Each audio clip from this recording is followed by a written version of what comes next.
Mas se eu quiser começar a investir, vamos lá, por onde que eu começo? Pela estratégia, porque são muitas opções. Há uma sequência de 3 etapas na montagem de uma carteira de investimentos. Primeiro, eu preciso garantir minha reserva de emergências. 6 meses do seu investimento. Então, mas eu quero investir em ações, em cripto, em coisas diferentes, mas está mandando para renda fixa. Não, mas isso vai te dar certeza do presente. Montou a reserva de emergências, o próximo passo é garantir o futuro. Mas se eu quiser começar a investir, vamos lá, quero bolsa, quero comprar uma ação, quero começar a tirar minha grana do Tesouro Direto, dessas coisas de risco mais baixo.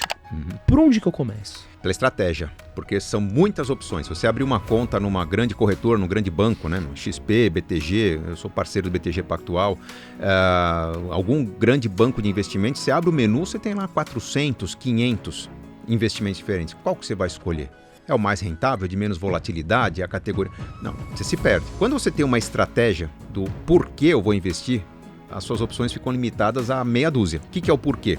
Há uma sequência de 3 etapas na montagem de uma carteira de investimentos. Primeiro, eu preciso garantir minha reserva de emergências. Reserva de emergência precisaria de um podcast inteiro aqui para explicar, mas basicamente é o que vai me blindar contra as incertezas do curto prazo.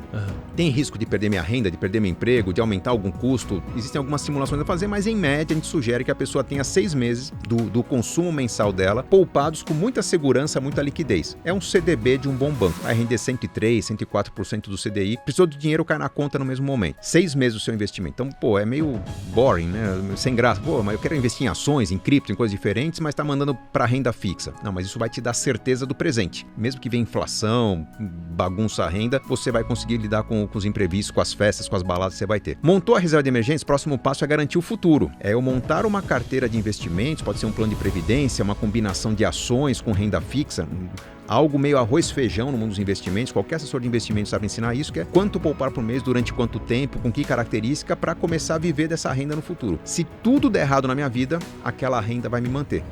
Qual seria o básico? Vou ver com 5, 6, 10 mil por mês? Garanta esse básico.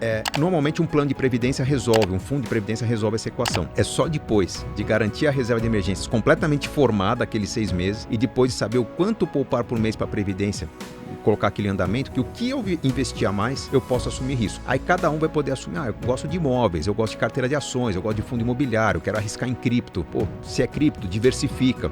Mas tudo que os influenciadores financeiros falam sobre investimento, diversificação, carteira recomendada, o que você pesquisa, análise técnica, fundamentalista, tudo isso vem na terceira etapa da carteira de investimentos. Depois que você garantiu o presente, depois que você garantiu o futuro, você começa a arriscar. E aí, a minha opinião é que esse risco não pode ser tão elevado. Tem que ter uma proteção. Os outros costumam falar, cara, põe tudo em cripto, põe tudo em imóveis, põe tudo num ativo, e costuma dar errado isso, né? Mas aí eu preciso ter a lição de casa feita para o meu investimento funcionar direito. Virão crises? Virão crises. Meus alunos, por exemplo, quando começou a pandemia, lá aqueles 6 circuit breakers, a bolsa mergulhou para baixo, meus alunos perderam dinheiro, mas não perderam a paz. Por quê? Meus alunos estavam orientados a ter uma reserva de emergências, aos projetos de curto e médio prazo ter um dinheiro em renda fixa, então quem ia viajar no meio do ano tinha dinheiro para viagem. O que estava na bolsa, o que estava em cripto, o que estava mais exposto, eram os projetos de médio e longo prazo. Quando você vê esse dinheiro encolhendo, o que seria um projeto para acontecer daqui a 5 anos passa a ser daqui a 10.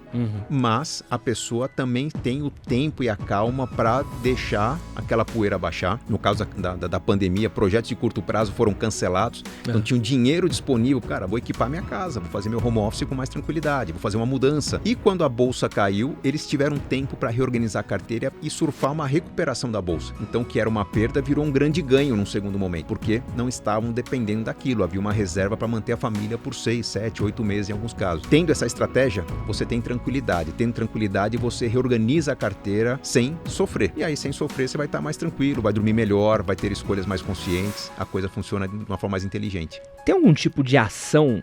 Uma vez, quero só contar um caos assim, eu ganhei dinheiro com a Taurus uma vez. Durante muito tempo deu um bom resultado. Tava puto. Aí eu falei, quer saber? Vou comprar ação da Taurus. Pelo menos quero ganhar uma grana aí com tudo que tá rolando, quero ganhar um dinheiro. Ganhei uma grana boa. Acho que eu quase quadripliquei o que eu tinha posto assim, saí sorrindo. Falei, pelo menos ganhei um dinheiro. Mas qual é o tipo de ação que você olha assim e fala, puta, isso talvez não seja uma boa ideia pra quem tá começando?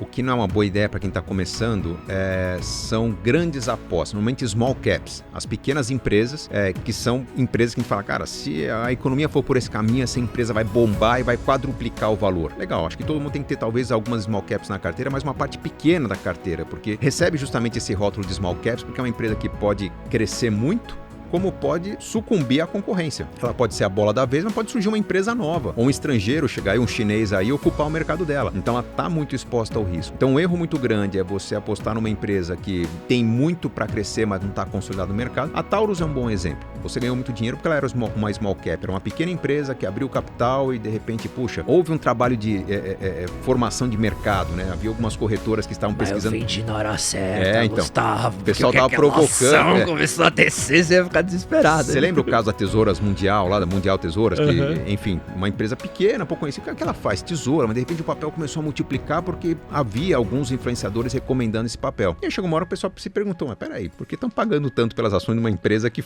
uma indústria metalúrgica pequena? E aí a hora que se percebeu a loucura, o preço despencou, né? Forjas Taurus havia mais tradição, uma empresa maior, exportadora, tal, mas uma hora se percebeu que, peraí, tá custando muito mais do que vale a empresa mesmo, né? E caiu a ficha. A gente tem que tomar cuidado com modismos, eu chamo de educação financeira fast food, o que alguns influenciadores fazem sem levar em consideração o peso da sua participação no mercado. Você citou Natália Arcuri, Thiago Nigro, né, o Primo Rico, são pessoas que têm de seguidores um número maior de pessoas do que de investidores na bolsa. Eu tenho 1,5 milhão de seguidores, a bolsa tem 5 milhões de seguidores. Eu tenho um poder de fazer um estrago no mercado muito grande. Então eu tomo muito cuidado quando eu faço qualquer situação, porque pensa no seguinte, se eu faço hoje uma recomendação do tipo, anota aí, as recomendações do Gustavo Cerbasi, as 5 ações que todo mundo tem que ter, que eu tenho na minha carteira, tal. Eu compro na hora. Milhões de pessoas estão nos ouvindo, meus seguidores também, confio no Gustavo, milhões de pessoas vão comprar. Só que, como eu recomendei, quem tem não quer vender. Então, como é que as pessoas fazem para comprar? Vão fazendo ofertas maiores. Daqui a um mês, essas negociações que aconteceram a preços maiores, eu vou chegar aqui, fazer o papo com você de novo, falar, dá uma olhada no vídeo que eu gravei com o Ed aqui um mês atrás, vê as recomendações que eu fiz. Olha quanto rendeu. Rendeu 4, 5, 6, 10%. Legal, só que agora mudaram as perspectivas. Eu estou recomendando outras 5 empresas. O que o pessoal faz? Sai vendendo aquelas empresas para comprar outras. Daqui a um mês a gente faz um outro podcast, eu vou mostrar que o que eu falei que tinha que vender despencou e o que eu falei que tinha que comprar subiu. Isso vai rolando por alguns meses até cair as cortinas. Alguém fala, peraí, a recomendação do cara não é consistente. Com base em que ele fez aquilo? Chega uma hora o pessoal fala, mas tá errado. E aí o preço, despenca. Eu já ganhei uma fortuna, porque todos os papéis que eu tinha, eu fiz o pessoal comprar e eu ganhei. Mas o pessoal que tá transformando 10 em 100, 100 em 1000, 1000 em 10 mil, a hora o 10 mil vira zero. Todo mundo perde. E qual que é o nome disso? Manipulação de mercado. Isso é um crime. Isso é um crime que, infelizmente, no Brasil, pouco recurso foi dado à CVM, a Comissão de Valores Mobiliários, para poder fiscalizar todo mundo. Ela não tem braços para enquadrar todo mundo e muita gente manipula o mercado hoje. Eu fui muito questionado durante muito tempo por que eu não exponho minha carteira. É uma questão de responsabilidade. Eu ensino aos meus alunos como montar uma carteira, mas expor a carteira é me favorecer e talvez, se não for comigo, talvez meus filhos sejam expostos a uma queixa-crime e a gente perca o patrimônio. Eu quero dormir tranquilo, dou vários insumos. Minha carteira é bem conservadora. Se eu expor aqui, eu vou falar, mas só isso. Ela é bem conservadora, conquistei a independência financeira há muito tempo, mas eu não posso ficar induzindo as pessoas a investir como invisto, porque eu estou criando um favorecimento que, se eu estivesse no lugar do agente fiscalizador, eu enquadraria e me colocaria na cadeia, porque isso é manipulação de mercado.